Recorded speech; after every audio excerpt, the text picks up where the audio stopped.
Hi, everyone, and welcome back to another episode of the Fordham Intellectual Property, Media, and Entertainment Journal podcast at Fordham University School of Law. My name is Richard Fielkow, and I'm joined by my colleague, Mike Regan. We are delighted to have Marc Edelman with us. Marc is a professor at Fordham University School of Law, as well as the Zicklin School of Business at Baruch College. Marc is a nationally recognized leader in sports law, antitrust law, intellectual property law. The list goes on. Thank you so much for joining us. My pleasure.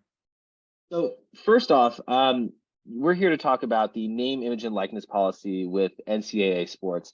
Would you please be willing to briefly just describe what the name, image, likeness policy is currently for college athletes? Sure. Well, prior till June 30th of this past year, the 1,200 NCAA member schools enforced a rule that said that no college athlete was allowed to make money based on their athletic fame. And they had viewed all types of endorsement deals as being violation of that part of their principle of amateurism. What happened over the past few years is a number of states, beginning with California, passed new bills to prevent the colleges in their state from being part of this arguably antitrust conspiracy to deny athletes the right to endorse products. And on June 30th of this year, the NCAA pretty much came down and they threw their hands up in the air. And they said that for the first time, they were not going to take any action against any member school or any athlete where an athlete made money endorsing products. So that has led to this shift in what we call the name, image, and likeness era, or as others would call it, NIL or NIL. Awesome. So would you mind just describing a little more about what the system is like before NIL? What is like the principle of amateurism, and how did that, were there challenges to it, and how did that system remain in place for so long? And what were the forces driving it, and what eventually caused these changes? Well, the principle of amateurism that emerged in the NCAA, like so many things that are considered to be historic American views, emerged out of England. And the notion of amateurism began in the mid-1800s in England at some of the snooty but more effective academic schools like Oxford, where they wanted to ensure that in their sports competitions, and at that time it was regattas, that the competitors were from the wealthy class. And one way that they made sure that it was only the aristocratic class that was competing in sports for the Oxfords of the world was by all agreeing to rules that say that if you compete, you can't get a scholarship or paid to be there. You have to be there for free, which limited, you have to be there by paying your own way. And that limited you to the really wealthy class. Well, like so many things from England, they made their way over to the United States. And by the late 1800s, as sports even beyond regattas, such as football or baseball, began to take root in the United States, the member colleges themselves attempted to maintain this principle of amateurism. Now, the principle of amateurism, the way it emerged in the United States, was quite different from what we saw in Europe.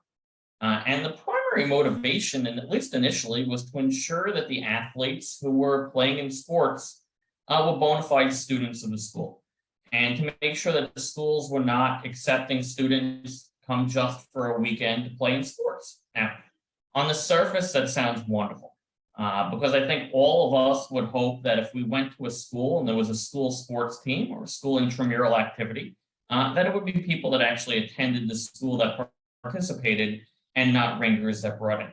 While that may have made sense in the late 1800s, and that was during a time period where the coaches also were not paid. All they received was their regular teaching of professorial salaries, if that's what they were. But if you flash forward to today, the NCAA is a $13 billion with a B dollar entity. And there are more than 30 colleges that bring in upwards of $100 million per year from their athletic programs. Now, at the University of Texas and at the University of Michigan, the football programs alone bring in upwards of $150 million a year, which means that there's more revenue coming into the football programs at Texas and at Michigan than comes into certain NHL teams, National Hockey League teams. So for all intents and purposes, they're highly commercial and they're professionalized. And the athletes historically have not been paid. by their colleges. They've received free tuition, but they have not received money. And through this principle of amateurism, the athletes have also been precluded from endorsing products.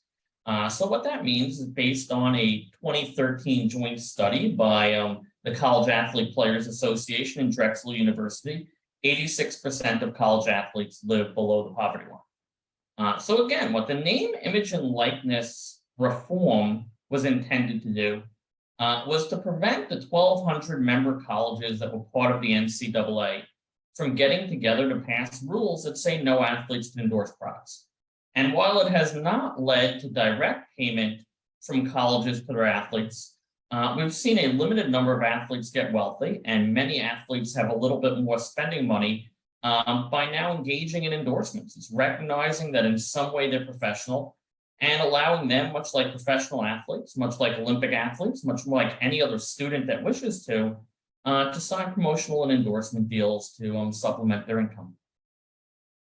Interesting. Yeah, that's I guess speaking a little bit about what it was prior to the NIL. I know one example was Southern Methodist University, after having several violations with boosters providing gifts, ended up receiving what was called the death penalty, meaning that they lost, I believe it was 1 or 2 seasons of football.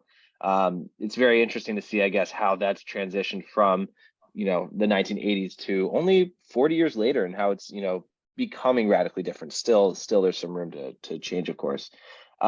Something that Mike and I noticed from the NCAA's interim NIL policy, speaking of where it is today, is that they stated that individuals can engage in NIL activities that are consistent with the law of the state where the school is located. And we know that some states like Colorado and Florida have adopted such laws that permit NIL deals.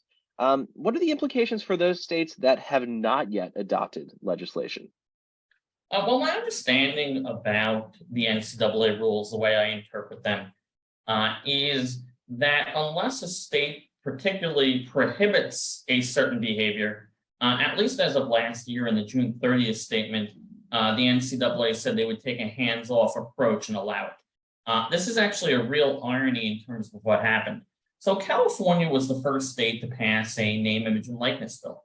In essence, what the California legislatures, led by Nancy Skinner, decided was that they were not going to allow public or private member schools that are based in California to be part of this collective agreement, or if you prefer, cartel, to disallow athletes from endorsing products for money.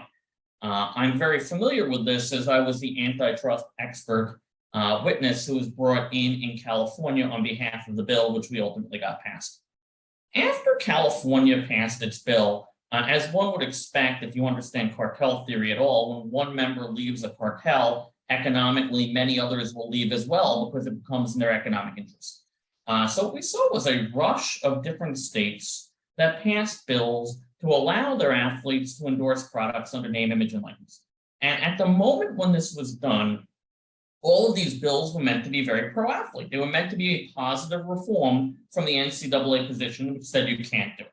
Now, the NCAA got involved in lobbying in many of these bills, and they were able to try to get some states to rein back in what they allowed. So there are certain state bills that say things along the lines of like the individual athlete could work with an individual endorser, but the college can't directly be involved.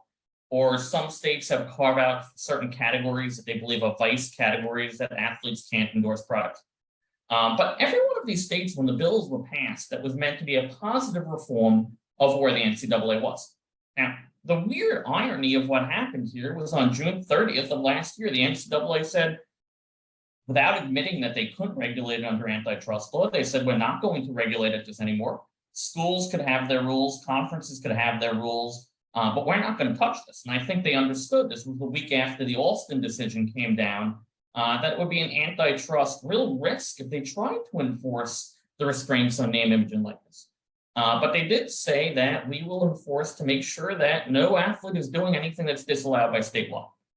So the irony is now when the NCAA went overnight from having these really strict restraints to no restraints at all, some of the states that passed name, image, and likeness bills but had certain limits on them were now more restrictive of what the NCAA general position is.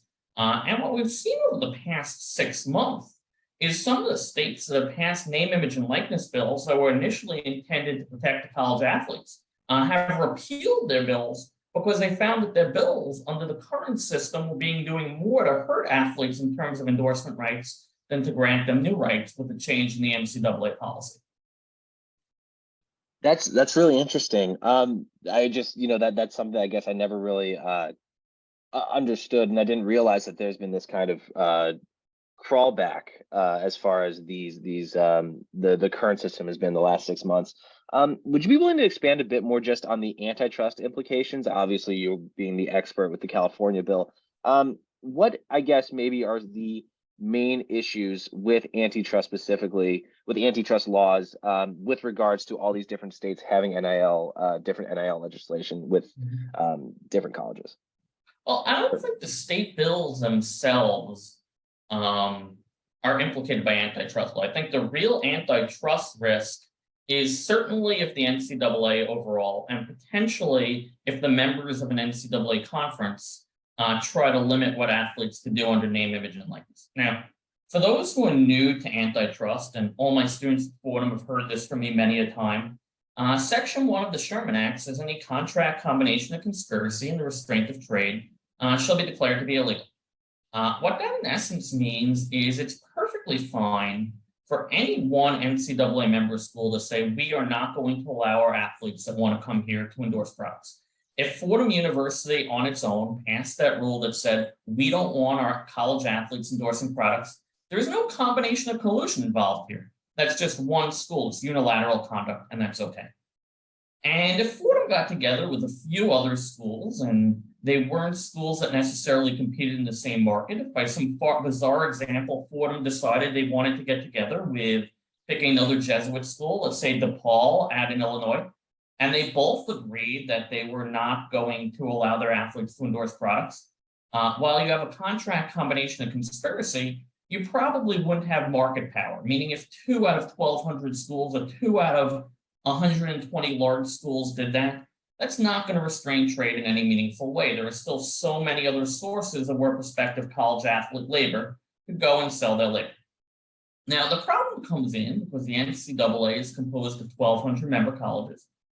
Division I is composed of 300 or so member colleges, and every single one of these member schools got together and they had reached an agreement with one another until this past year, or if they tried to reach an agreement with one another that said, not only are we not going to allow athletes to endorse products, but we won't allow athletes at any other school to endorse products, or if athletes at another school endorse products, we won't play them. In essence, what they've done is you have an entire relevant market of schools that would be trying to purchase labor of college athletes that in the free market would allow this activity to take place because it would help them recruit athletes who have gotten together and restrain trade in a manner that harms consumers. Now, that has always been my clear view. When I was a law student at the University of Michigan back in 2002, I wrote a student note reevaluating amateurism standards in men's college basketball. And I argued just that the restraint on college athlete endorsement deals, and we didn't call it NIL at the time, we didn't call it NIL, it was just endorsement deals, was a restraint of trade in violation of Section 1 of the Sherman Act. Now, a lot of people, especially those who represent the NCAA, historically disagreed with me. For example, Jim Keith, who was a partner at Skadden while I was there and also teaches through antitrust at Fordham Law until recently as last year, took the position that I was off and the NCAA was different, it would be treated differently. And all we had were academics or quasi-academics or lower courts taking different views on this. I had predicted that the US Supreme Court, when looking at Alston v. NCAA, not involving name, image, and likeness, but involving certain other restraints by the NCAA and college athlete compensation, my take was this was going to come down 9-0 in favor of the athletes. And my view had always been that the NCAA is exactly the way I explained it, a trade association or cartel of 1,200 member colleges that are subject to antitrust law and sometimes violate it. Now, when the Supreme Court came down just that way, 9-0, in late June of last year, what that did is made clear for everybody, I think even maybe James Keith, but it made clear for even the people who opposed it, even the folks in the NCAA for the first time, that when these 1,200 colleges get together and pass rules that limit the economic rights of college athletes, and one of those areas would be in preventing them from endorsing products, there is a very strong risk that a court would find that to be an antitrust violation. And a lot of that is the reason why today the NCAA moves in such a way. They say there are certain things you can't do, and they're trying their best to toe the line. That further, every month, the further removed we get from Alston, the less they seem to remember the decision, the more they fall back into their own ways. But reasonable advice to the NCAA would be, don't touch this. Maybe let the conferences do it. Definitely let an individual school do this. But this is a restraint of trade under antitrust law. And that's something that they need to be cognizant of. Great, thank you. I just had one more question on that. I guess more from a business or an economic perspective than a legal perspective. But what's the NCAA's risk of NIL? Like, why? What do they have to lose from NIL?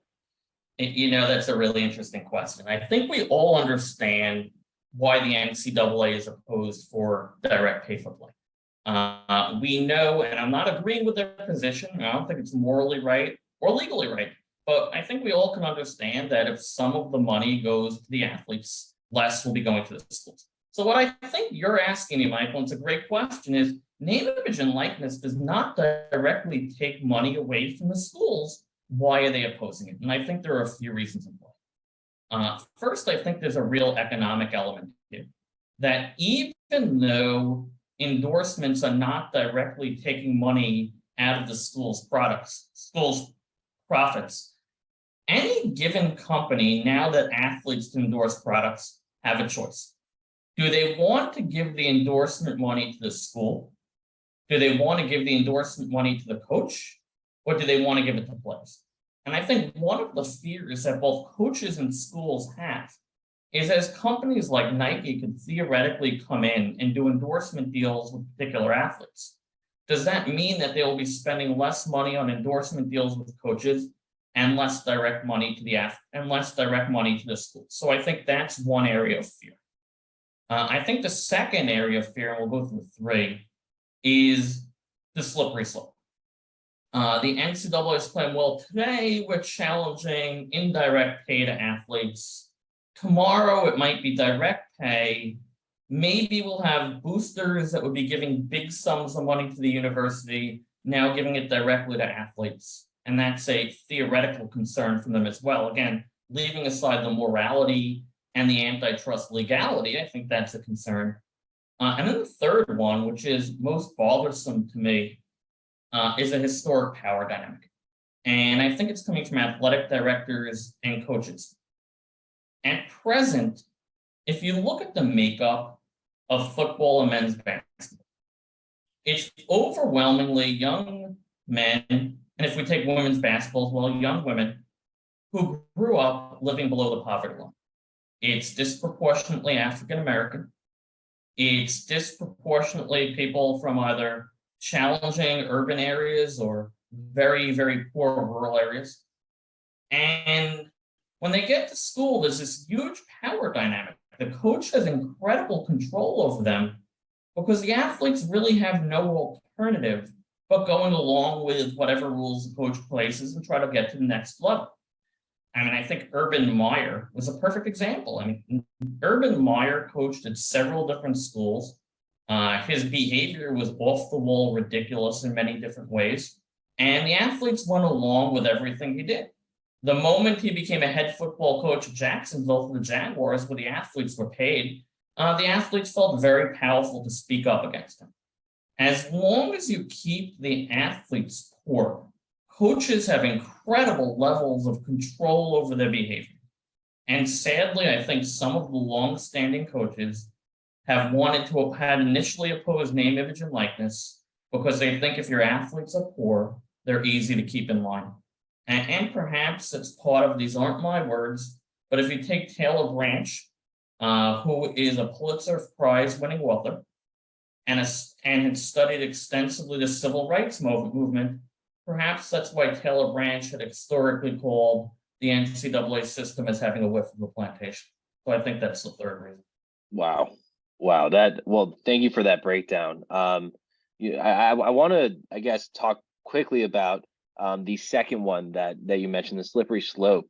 I think maybe from a different perspective, but something that's interested me are not college athletes getting paid, but actually high school athletes, where high schools, I mean, unless you're a powerhouse, such as a Mater Dei or a Bishop Gorman, odds are you're not getting sponsored. So you're not competing with students receiving money. But I know that players such as current University of Texas quarterback Quinn Ewers, when he was in high school, signed an NIL deal for, I think, $1 million or something along those lines.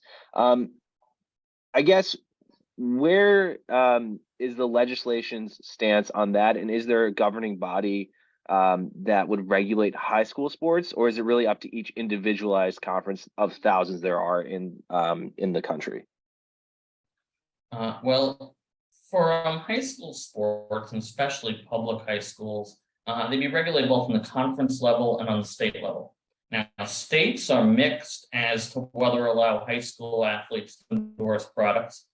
Florida, which was the second state after California to pass its name, image, and likeness bill, originally said no on high school athletes, and now they've changed their position and said it's okay. But we've talked law, we've talked economics, let's talk about society for a moment. What's the big deal about allowing high school athletes to endorse products? If we want to be really frank with ourselves, we have high school people that are giving concerts in front of large audiences. We had Taylor Swift, we had Miley Cyrus as teenagers making huge sums of money from their name, image, and likeness. We have a generation that concerns me in a way of childhood actors, many of them at their parents' insistence, have been pulled out of school and make millions of dollars on TV shows and endorsing products. We have no issue with that. But for some reason, if the skill or ability that is making the child famous is not music and is not acting, but is sport, we somehow frown upon that. And I think it makes very little sense. I am much more concerned about the 6 or 7-year-old child who's being asked to star on a sitcom when they're probably too young to even consent than I am about the 16 or 17-year-old high school athlete who's making some money by doing a small commercial deal because they're somewhat famous from the athletic fame. And, race probably plays a role, but it's not the only role. The NCAA's long-standing rules probably play a role in this outdated notion of amateurism. But what's the big deal about someone who's a good athlete being able to do an endorsement deal? We have high school models all over the place who are asked to dress in a particular kind of a way.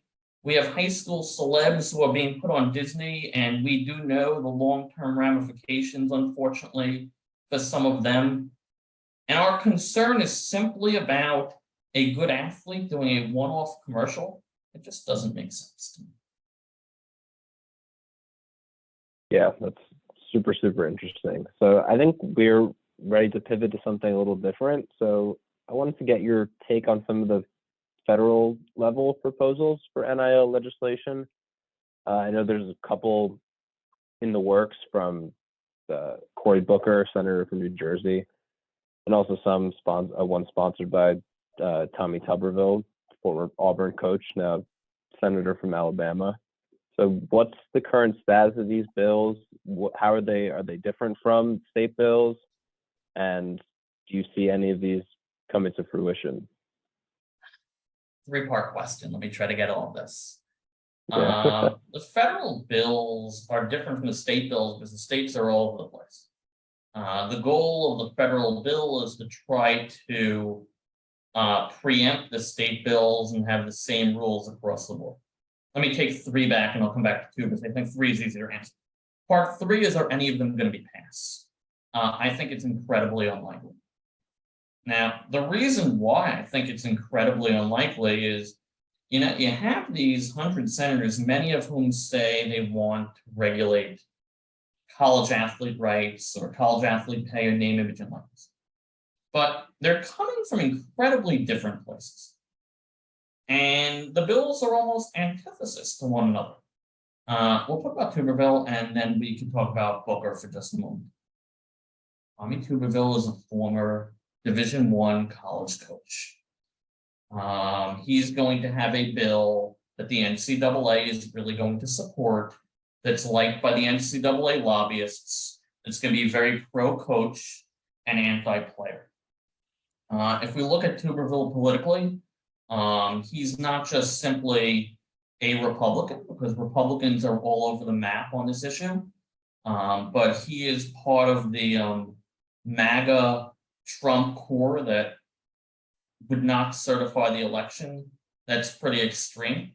So I think it's fair to presume from some of his speeches that we've listened to, his interest in low-income athlete well-being and minority well-being is probably about as bad as anybody in the Senate.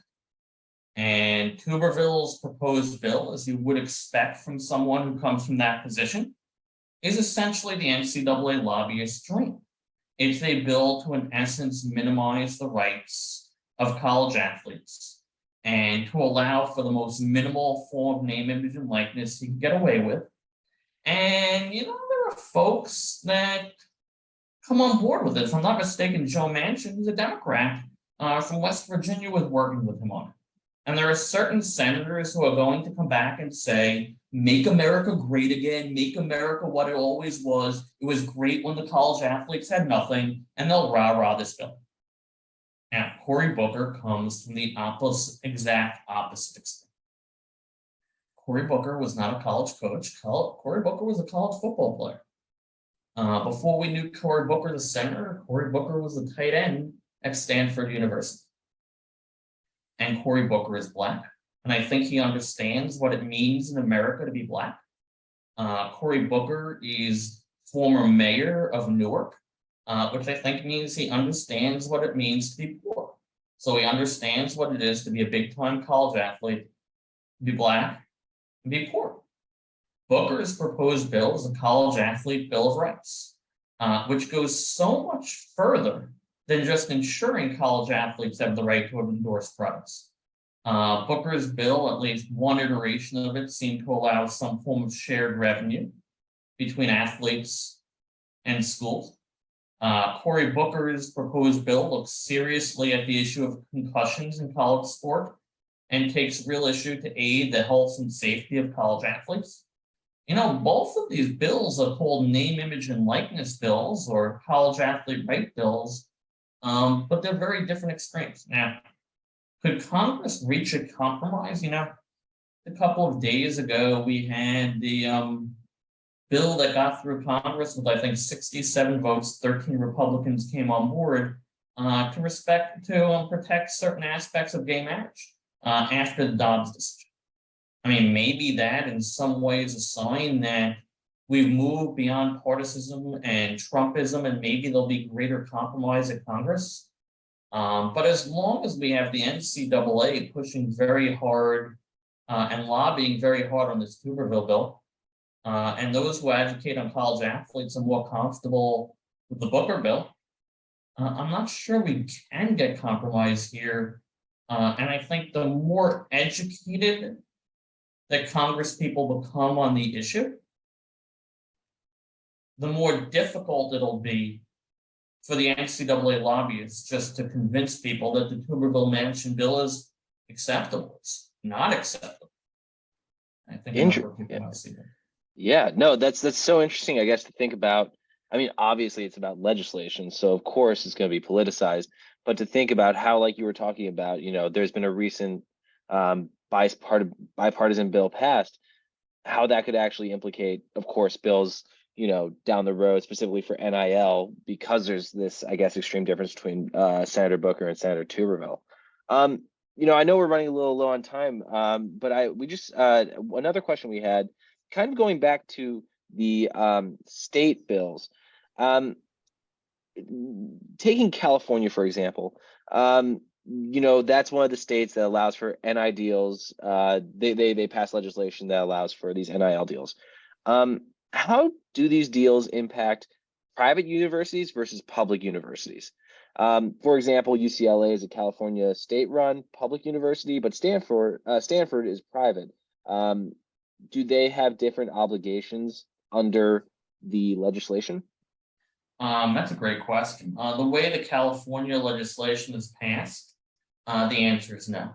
As far as the California legislation goes, in the NCAA, when California was the first state that attempted to pass this bill, the NCAA tried to claim that California could not pass its bill, or for a whole host of really dubious reasons did not have the power to. The question's dead on arrival with the state university. Of course, a government could regulate itself. There are more interesting questions out there about whether a government could regulate a private university in the same way, because it's a step removed as a private entity. From my view, I don't think there's any difference. And the reason why I don't think there's any difference is everybody calls these name, image, and likeness bills. Everybody pretends these are bills that are giving new rights to college athletes. That's not how I see it. Every state that has a right of publicity, which is the right that allows a famous individual to sell the right of the name and likeness or prevent its use without permission for commercial gain, every one of us that would fall into that category would have the benefit of publicity rights. The only reason why athletes have historically not been able to endorse products, the same way that any other college student or any other high school student can, for that matter, has been on the college level because 1,200 member colleges have gotten together and colluded to prevent it. So the way I look at these name, image, and likeness bills is they don't create new rights and new obligations. They just disallow the colleges in their state from being involved in a anti-competitive restraint that violates antitrust. And there we don't need to deal with preemption of federalism or anything very complicated. If you look at it in that vein, it becomes a pretty simple issue. Great. So I think we're just about out of time. So that'll wrap up our conversation for today. Thank you once again so much for joining us, Professor Edelman. Hope you have a great rest of your day and an enjoyable holiday season. Thank you, and same to both of you.